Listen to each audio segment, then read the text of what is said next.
This LOS is distinguished between the following types of macroeconomic equilibria: long-run full employment, short-run recessionary gap, short-run inflationary gap, and short-run stagflation. Aggregate demand, aggregate supply, and equilibrium. Now we're going to look at equilibrium GDP and prices. It is important to understand that short-run macroeconomic equilibrium may occur at a level above or below full employment. We consider four possible types of macroeconomic equilibrium. 1. Long-run full employment. 2. Short-run recessionary gap. 3. Short-run inflationary gap. And finally, 4. Short-run stagflation. So first we're going to look at long-run full employment. The economy is at potential GDP, and equilibrium output is at an equilibrium where long-run aggregate supply equals short-run aggregate supply, and it equals aggregate demand. So recall, on the y-axis we have the price level, on the x-axis we have income and output. So we're looking at these macroeconomic equilibriums, the macroeconomic equilibrium for the price level. I think this first chart is the easiest one to remember. Aggregate demand is downward sloping curve.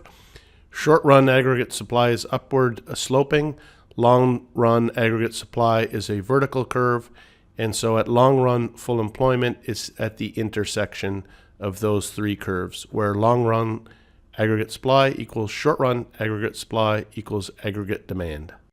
Now we're going to look at a short-run recessionary gap.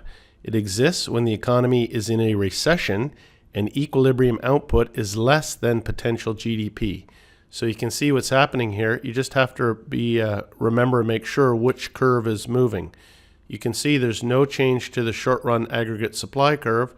There's no change to the long-run aggregate supply curve. It's the aggregate demand curve that's moving leftwards, okay? So you can see what's happening.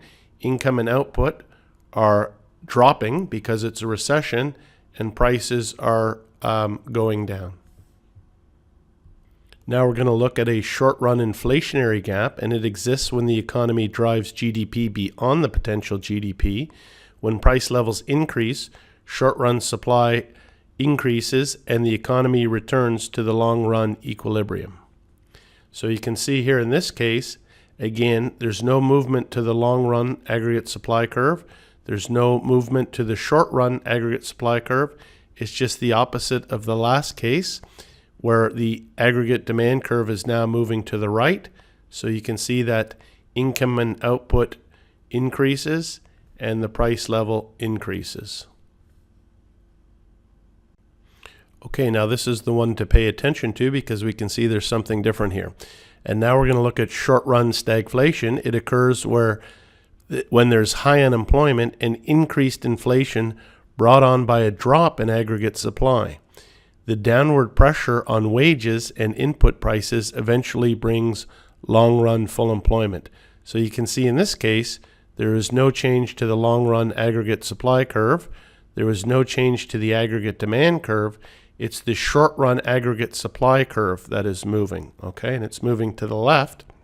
So you can see income and output is decreasing, but prices are going up. So that's the short-run stagflation. And you have to remember it's from a shift in the short-run aggregate supply curve. This is a nice question to finish the LOS with. Which of the following is least likely to be caused by a shift in aggregate demand? A. Stagflation, B. A recessionary gap, or C. An inflationary gap? Okay, that was a good question. It shows the importance of memorizing those graphs.